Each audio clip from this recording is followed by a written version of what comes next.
As I begin the mask of the wound, I've taken a full mask and I've cut open the mouth because I couldn't speak. And I've tied the string in ahead of time so that I can paint this little bit so it doesn't stick out and distract. And so I can speak wearing this mask. And I'm at my painting station here. And as I've been getting into this project, it just, there's a lot of bile emotionally, physically, and I feel most of it in my gut with some ache in my solar plexus. And so that's the physiology of the wound.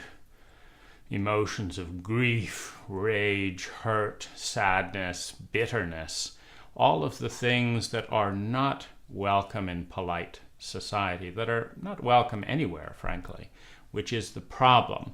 Because when you have a culture that creates bitterness but doesn't welcome the expression of it, when you have a culture that creates loneliness but does not welcome the expression of loneliness, when you have a culture that produces waste by inducing certain emotional states in its citizens, and then telling the people in which those states have been induced that those states are not welcome anywhere, you create the illusion of waste, and you create a culture of denial. So this is the wound, that we as individuals are asked to carry this wound. So it's pretty heavy and thick in here in my body, and so one of the things that's necessary is moving quickly. It's like it's just too painful to be patient with these states. Now I've got some blue, but it looks too pretty, and so we need to go into the dark. Mingled with some silver, we're going into the black area, and I'm just, I'm too impatient with this level of pain to want to bother with brushes. It's just painful. And moving the body is we want to break out of the cultural gridlock of banishing the embodiment. I mean, we've got 10,000 tribes in cultures in estimated anthropological human history, most of whom danced, put on masks, went through the place of honoring every human state and every emotion. And when we look at our bandwidth here in America compared to, more than 9,000 of the estimated 10,000 languages and tribes in recorded history, we've got nothing.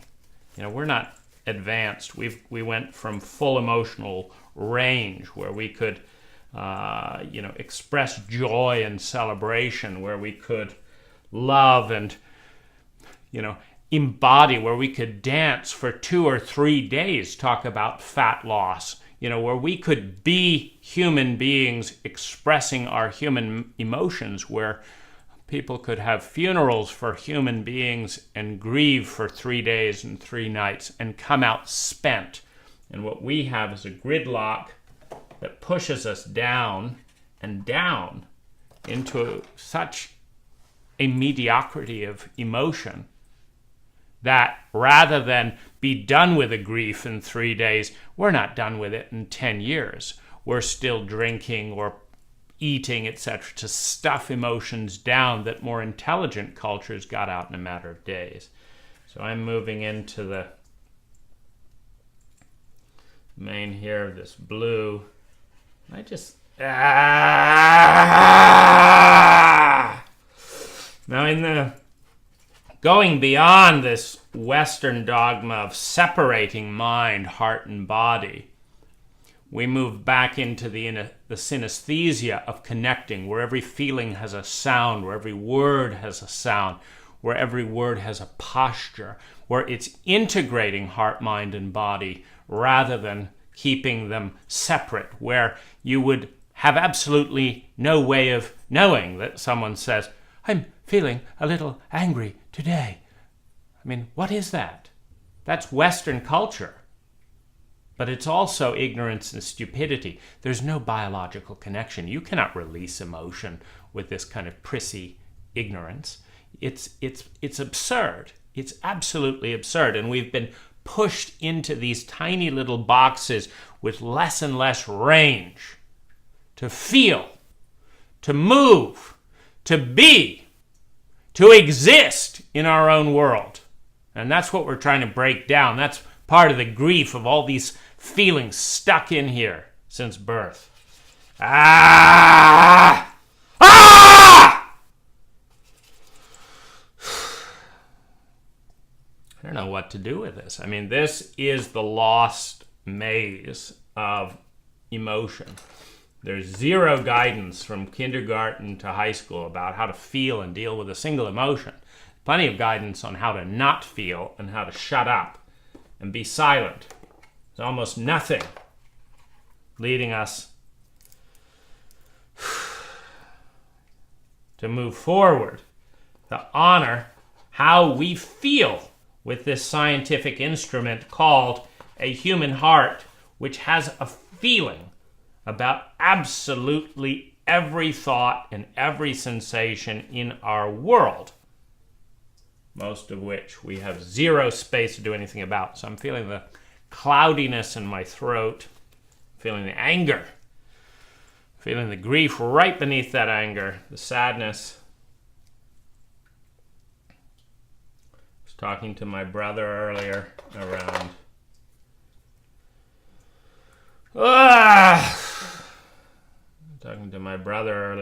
the fact that we're having a disagreement around religion, and for me in a Western American paradigm, if I disagree, if someone doesn't agree with my thoughts, the only thing that has been valued in this culture, my thoughts, my money, my thoughts, I don't exist.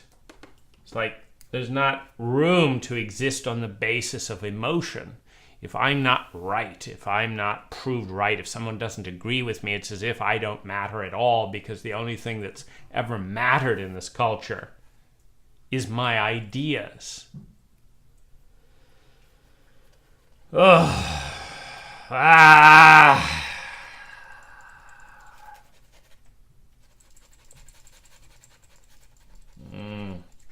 I don't like this brush.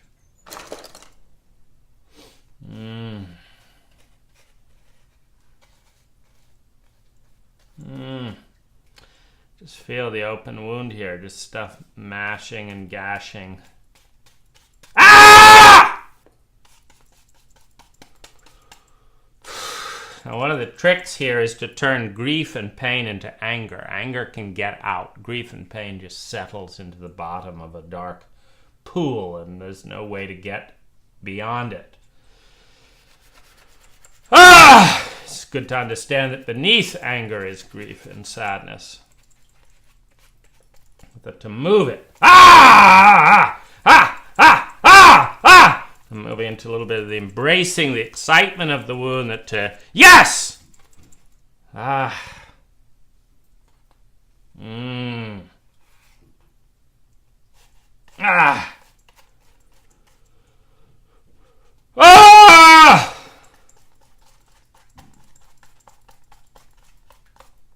Sometimes it feels a little unnatural to make sounds because we've been told to be quiet our entire life. There's not a single time for most of us when we've been encouraged to get it out, to make noise. I mean, that's a little bit one-directional. Just whatever you're doing, do it a little quieter. I'm enjoying the accurate rendition of this mask. The chance to get a little messy, to wear pants that it doesn't matter if they get dirty, where it's not about staying clean.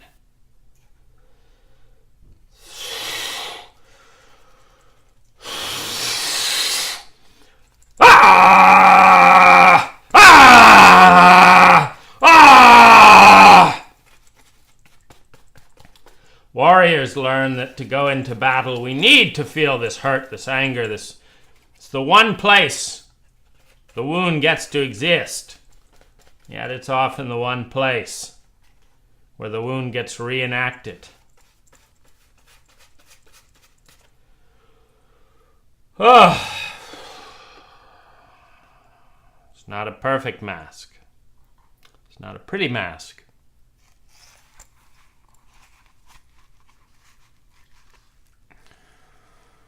It doesn't smell good. It hurts. It's painful. I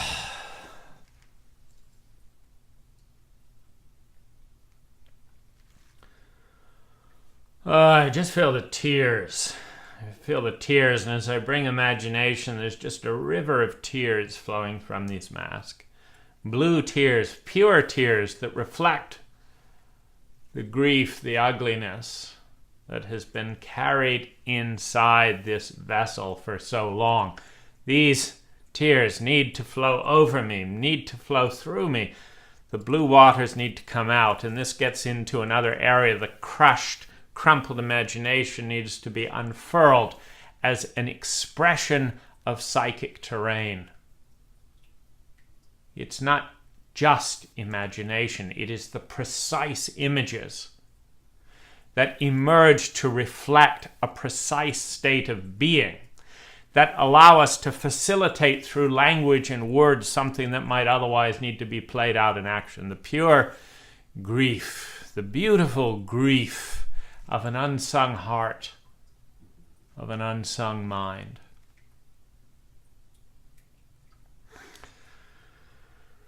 Let's go into the embodiment of it. I'm not going to take you with me because I can't be bothered to move the camera around and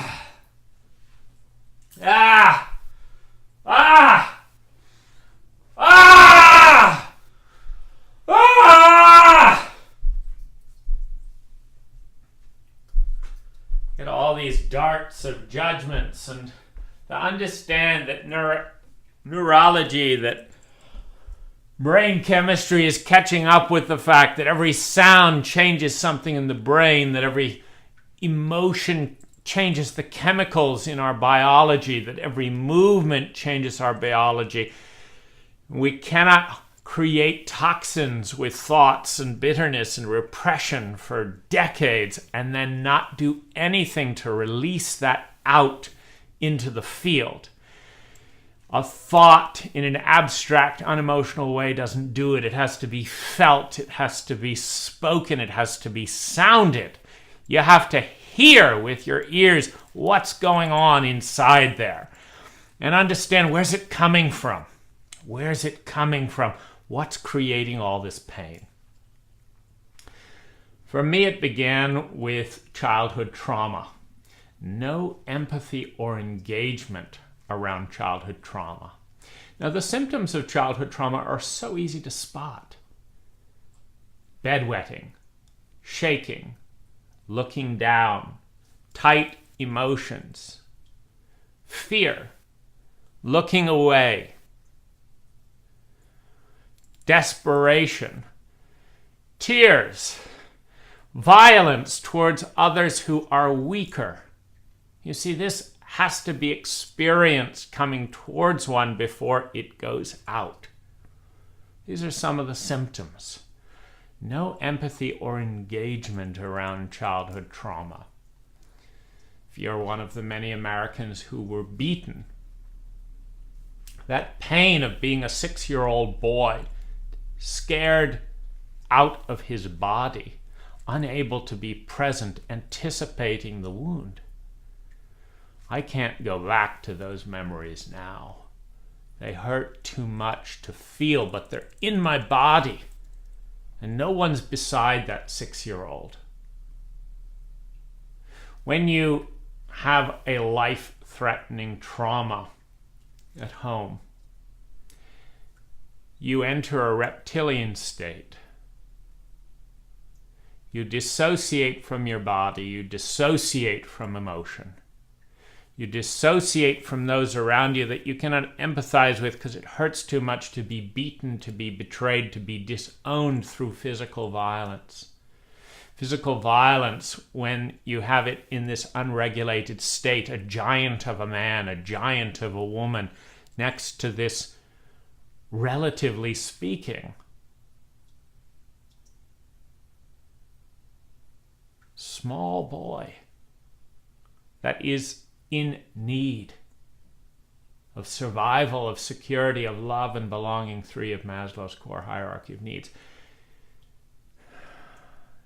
You cannot inflict that amount of trauma and pain on a little boy and expect them to think that see cat run is more important than avoiding the next beating. As I developed a learning disability in response to complex chronic PTSD, the attention was on me, not on the parents beating me. The attention was on me. This is the shame that goes towards the child. It was on me, not on the teachers ignoring the abuse, adding to the abuse. To take a boy in trauma and PTSD and stick him in a classroom with strangers who you cannot trust when you cannot trust your own parents, and expect them to concentrate on A is for apple rather than B is for beating, and how the fuck am I going to face the next encounter with giants who are going to call this love, who are going to whitewash the whole thing, and I can't even be in my body. You see, the focus is on blaming and shaming me as a child for the incompetence, for the stupidity, for the arrogance, for the bullying, for the abuse of the adults. Beginning with my government not giving my parents a psychological exam before permitting them to raise a child when both of them had PTSD, when both of them were abused, is abuse. When the teachers say nothing and avoid the topic because they do not want to face my parents, because they are afraid of my parents, so they betray a 6-year-old boy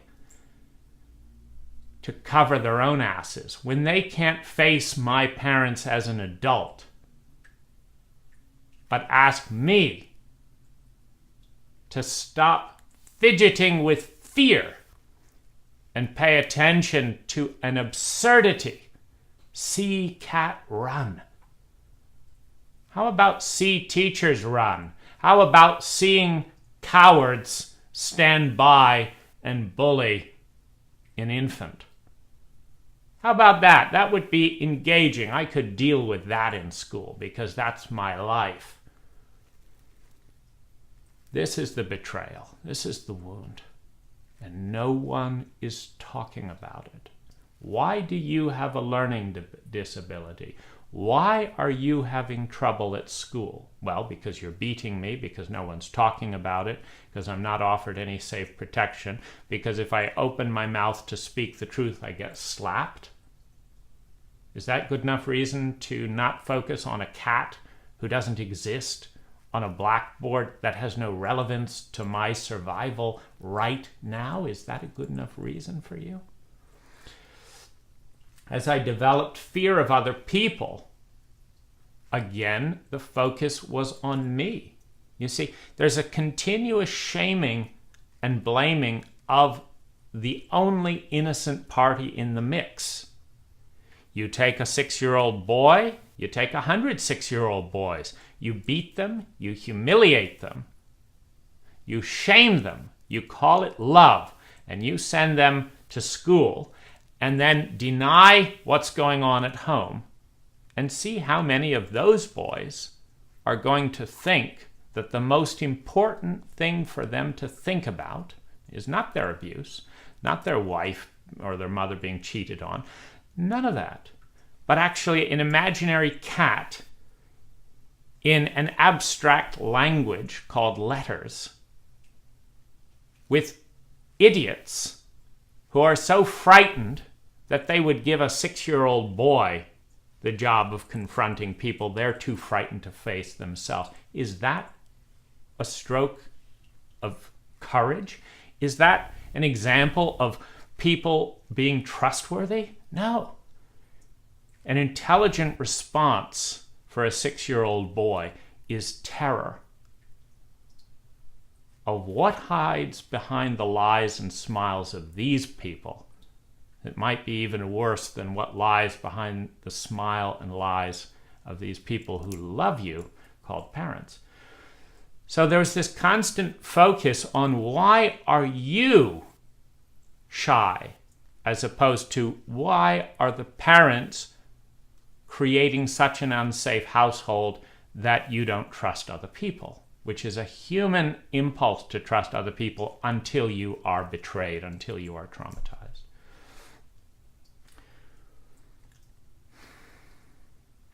The message that strangeness is not welcome, the message that you are strange because you're behaving differently, is a further message to a child in their psychology that it's your fault. There's something fundamentally wrong with you. That's why you're being beaten. That's why nobody's standing up for you. That's why everyone's lying to you. That's why no one's helping you. Because there's something wrong with you, little 6-year-old, little 8-year-old. There's something wrong with you. And this creates rage. This creates panic. This creates dissociation, all of which lead to less socially acceptable behavior, which in the cowardice of our culture is again blamed on the boy.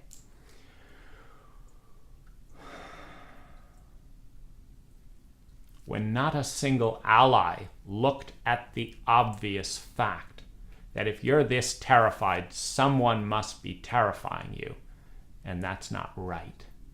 And I'm going to do something about it. Screw the culture that says we don't interfere with the abuse of other parents and their children. Screw the culture that says that boys don't have feelings. What a joke. Screw the culture that says that you need a driver's license to drive a car safely, but that you can parent an innocent infant regardless of your psychological state. Screw the ignorance. Let's have a stand for some sanity, for some dignity, for some humanity. My therapist, this is wound number 5, my therapist did not understand trauma, which means they used talk therapy rather than the hedonic memory, the fight, flight, freeze physiology of trauma locked in the body. When you speak about certain traumas without emotion, without acting on them, you see, I did $150,000 of talk therapy and got worse. When therapists do not own their incompetency, when therapists lie, when therapists suggest that you're not doing it right, as opposed to they're not leading you into the science of doing this well, it is a further shame that even with $150,000, you're not doing it right. And you're so worthless that you have to spend the money and you have to take the time to go and fail. Because your parents are not going to spend money for your therapy. Your government is not going to spend money for your therapy. Your therapists are not going to show up just because you're worthy of showing up for. No, they're going to show up to be paid and be paid and be paid. And they're not going to own that it's not working. They're not going to own that this is their incompetence and they are participating in an abusive culture that asks the survivor of enormous shame and trauma to be shamed and taxed again. And then the next wound on this is the IRS audit that says you're spending $25,000 on therapy. Yes, I am. I run a successful business that has made hundreds of thousands of dollars in taxes for this government, which was not there to stop the abuse, which was not there to repair the abuse. And so I've made additional money every year to pay for my own incompetent healing.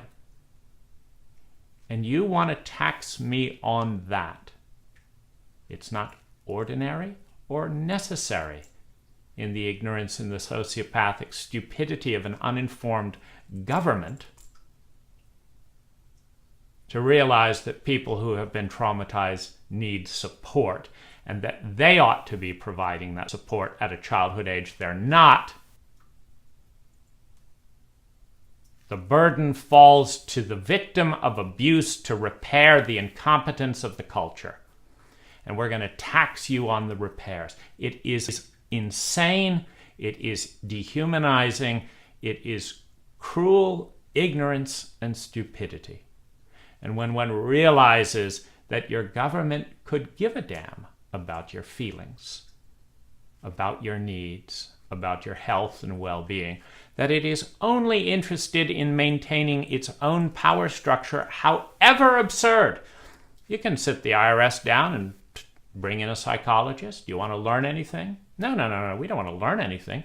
We just want to do what is harmful to our country, but happens to be written into law. That's what we want to do.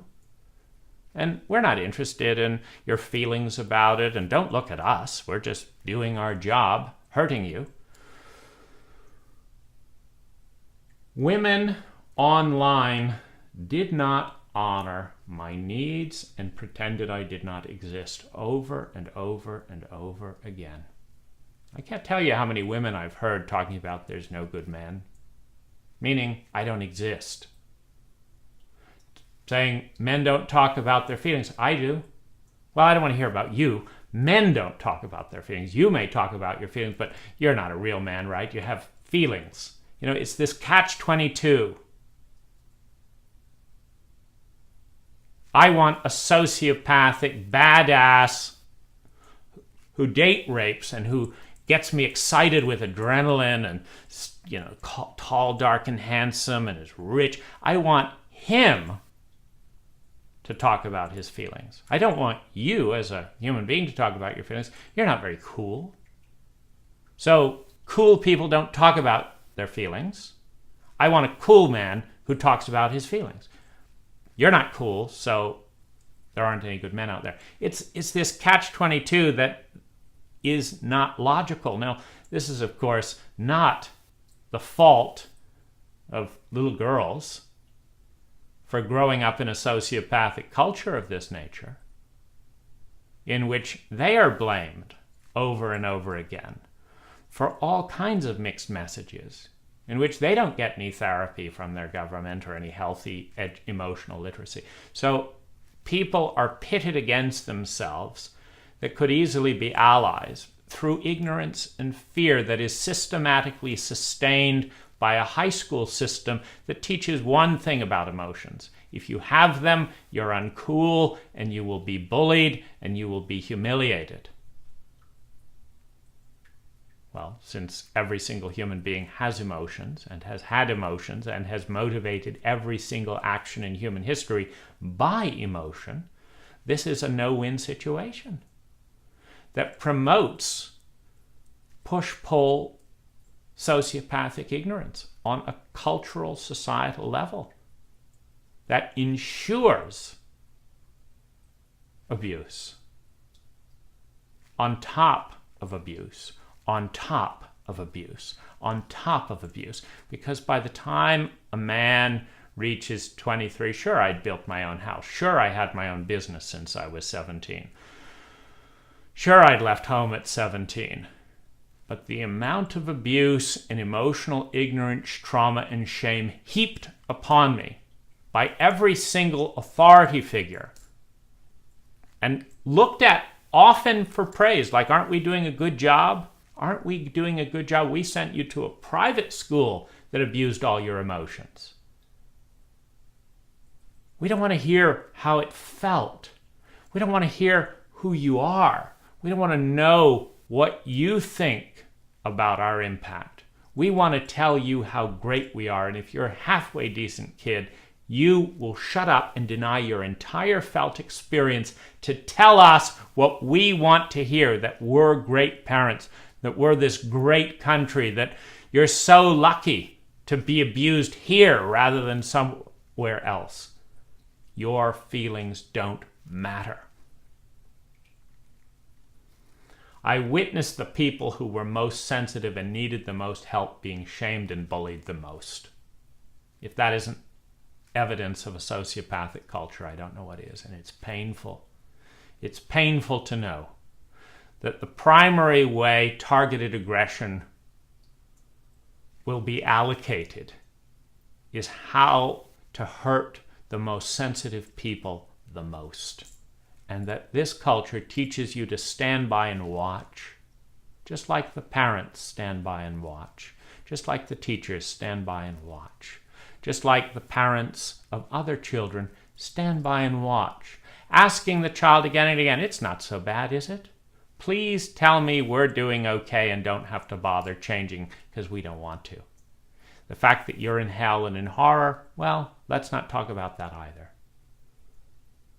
Once you grow up, maybe you'll understand. You can be sociopathic like us and abuse your child. And nobody will interfere with you either. It's part of the package. And it sucks. It's painful. My government ignored my needs, feelings, and their impact repeatedly.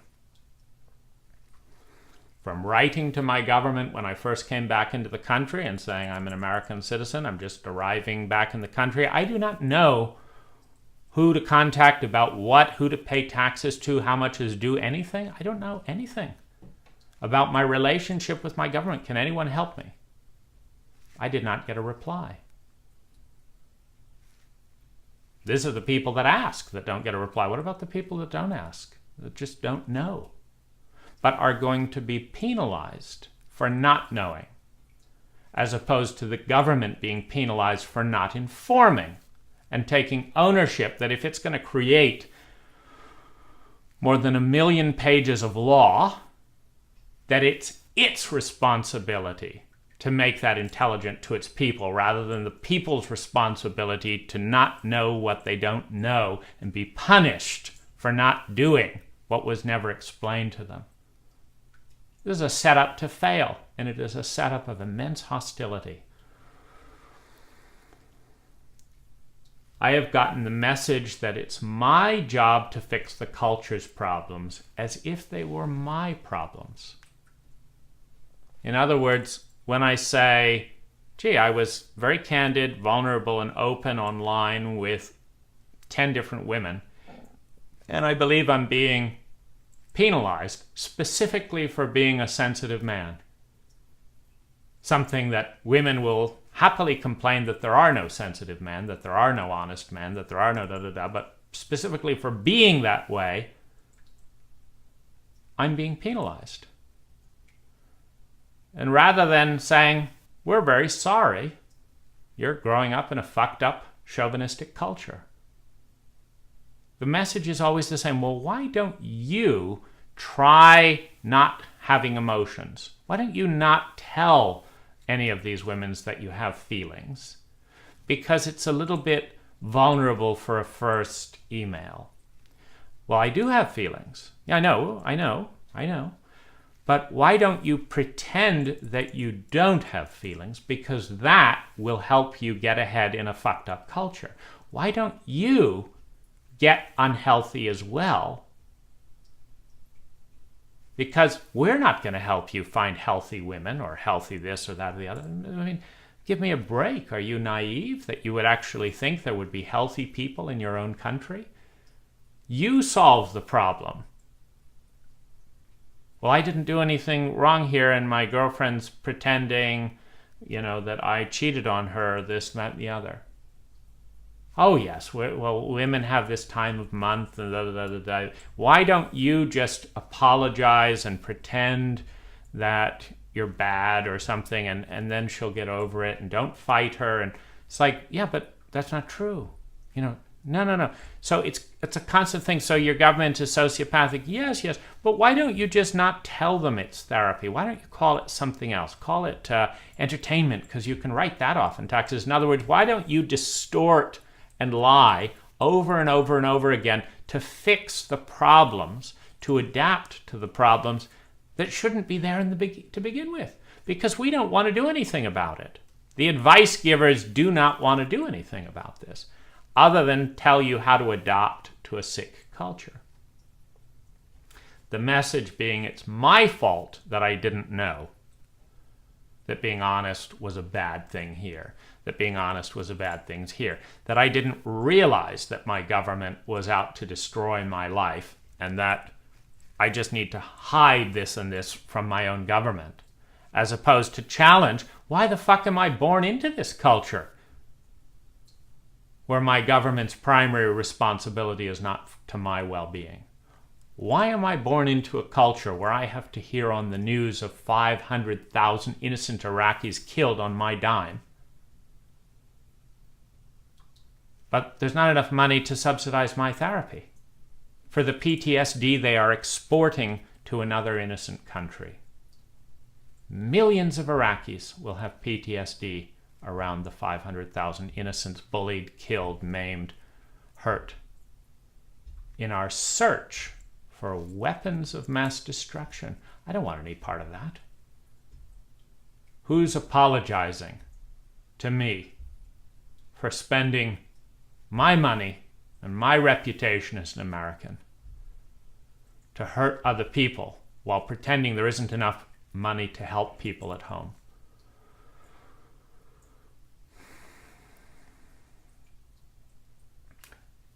Number 10, no one wants to hear, see, or know the pain this creates. Therapists charge money to listen to it. They don't go out and vote and do something about it or get into rallies. They basically say, okay, your pain is worthless. Nobody wants to hear it. Fine. You pay us $200 an hour. You can show up, and for 50 minutes we'll tolerate listening to your feelings, and then you can do it again next week. And that's how unwelcome your feelings are. You've got to pay a professional who wouldn't be there otherwise to sit and listen about things that do not change, because the anger and the hurt that 90% of the people are expressing in therapy ought to be expressed and given back to the culture itself that is causing the wounds in the first place. Why are government officials being protected from this anger and rage so that therapists can be paid to listen to it when they're not making the policies? And why are therapists taking on the job rather than saying, you don't need to pay me for this. These emotions are perfectly rational and healthy. Go out and tell your politicians what you think of them, crappy assholes. Let's get this out into action and integration. No. Don't tell anyone else about this. You'll get into trouble. Pay us another $200 and we'll talk about it next week.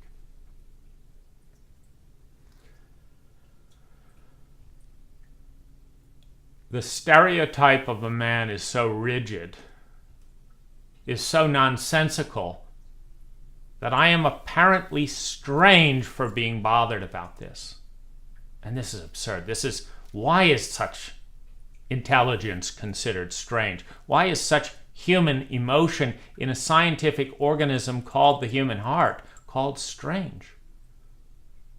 Why would no scientist predict that a government high on the sociopathic continuum on any number of measurable metrics would produce anger, fear, hurt, loneliness, and rage that should healthily be directed towards the power structure that is inducing that, as opposed to turned inwards in shame and secrets and therapy that is then further taxed, where the government taxes your therapy to deal with the crap they dumped in your lap so that they can get even more money to be even more abusive to even more countries around the world. It's absurd. My feelings, grief, anger, hatred, bitterness, sadness, fear, and pain. This is my wound. And I give it back to you. This is a wound given to me by a culture that creates pain. It is not my wound. These are not my policies. This is not my cult. This is a cult that harms millions of lives every year, and then blames the victims of that pain and abuse for what should never, in a healthy and intelligent and empathic society, have happened in the first place. And then shames those people for not being able to figure out how to get over the wound, which keeps coming and keeps coming.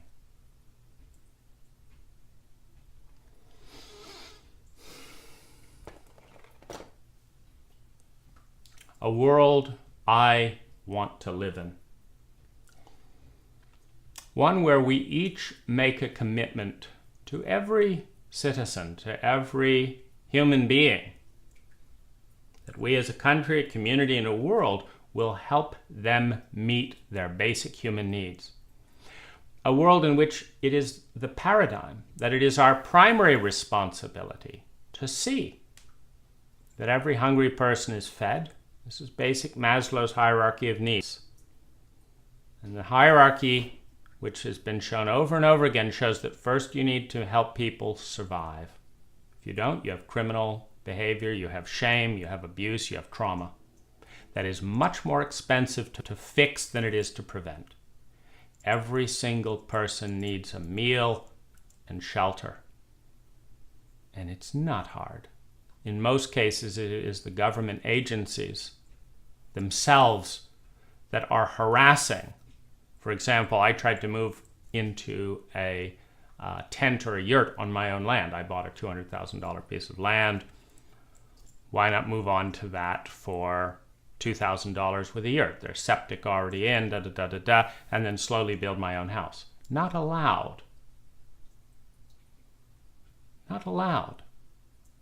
Okay, well, why don't I build this house like this? No, that's not allowed. Well, can I do this? No. It's $30,000 for a 3-year permit process to find out how I have to build a $400,000 house when a $30,000 house is just fine by me.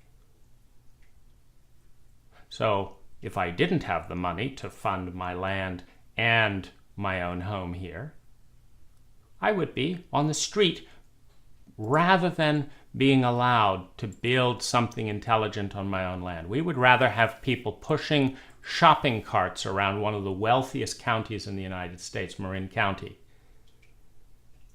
than we would empower them to do anything intelligent and dignified on their own land, let alone providing a space of dignity and honor for them to get on their feet. Going from the street to $600,000 property ownership is not an easy transition.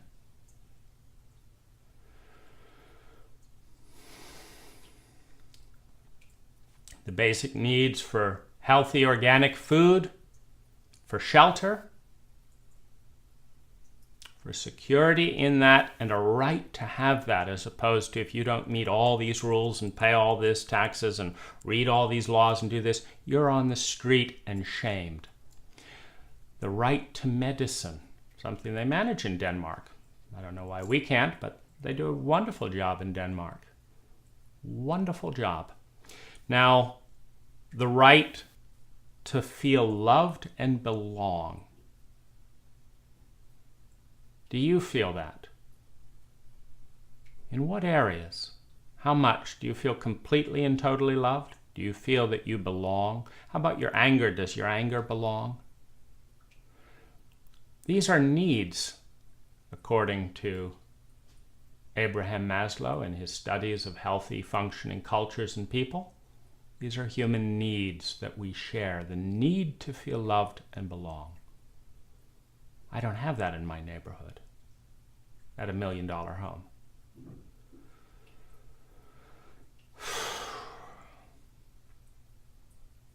A world where every person is regularly asked how they are doing in terms of Maslow's hierarchy of needs, and where the country is assessed. How well are we doing as a country? Well, how many millions of Americans have no survival?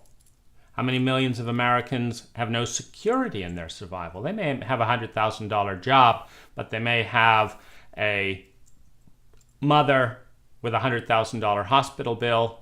They may have a daughter that needs braces. They may have a son that's dealing with his grief with drinking and driving and has various legal bills. And they may wonder whether the family is going to fall apart as an entirety with a $100,000 job. Because there is no security, even when you're part of the middle class. A world where every human being is asked how they're doing and where the success of the country is not measured by GNP or GDP or any number of weird metrics that have nothing to do with human beings. It is measured by the answers to those questions. This month, are there fewer Americans that feel insecure? This month, are there fewer Americans who do not feel that they belong and are loved anywhere? I think that's a reasonable basis to assess the intelligence and the success of a country. A world where leaders are assessed by the level of well-being the people they lead are experiencing. State by state, county by county, town by town, community by community, neighborhood by neighborhood, region by region, every leader is assessed by the trend of the people in their community and are empowered to do what it takes to see that their community is surviving, is thriving, is feeling love and belonging, has a sense of self-esteem, of vitality. This is the world I want to live in, who I want to be. I do not want to be a consumer, a vehicle for making and spending money efficiently for things in many cases I don't need. I want to be emotional, real, and relaxed as I listen and share deep thoughts and feelings with other human beings on a daily basis.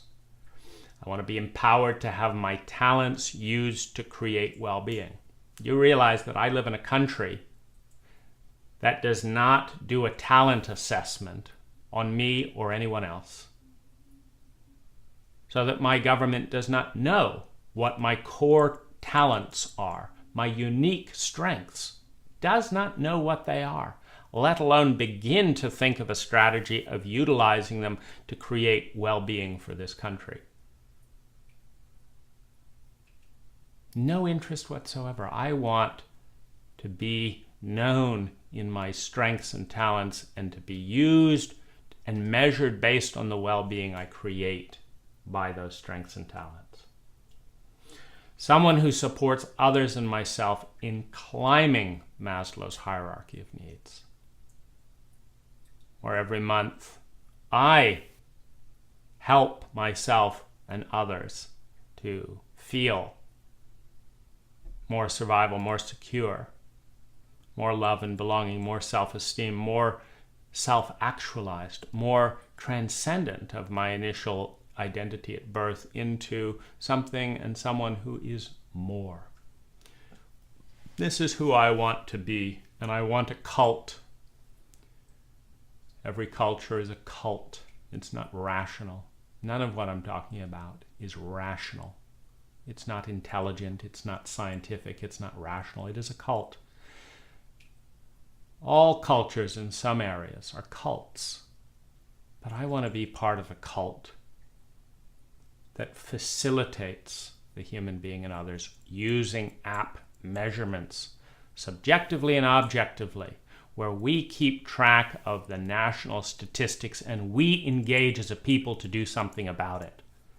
Where it is absurd that people are buying Lexuses and granite countertops while people 100 feet away are not secure that their family will be given any medical care.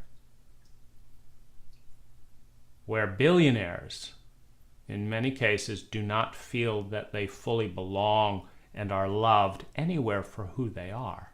Oh, sure, they have power over money, but that's a very different experience than being loved and respected for who you are as a human being.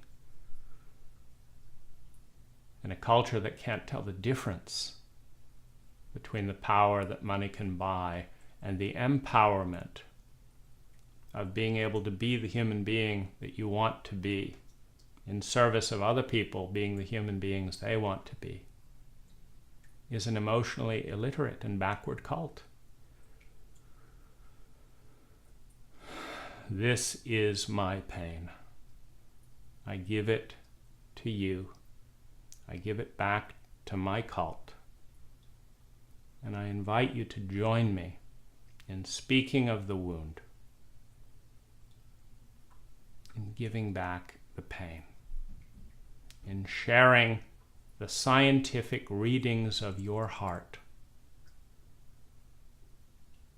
which measure the positive and negative state of the environment around us all.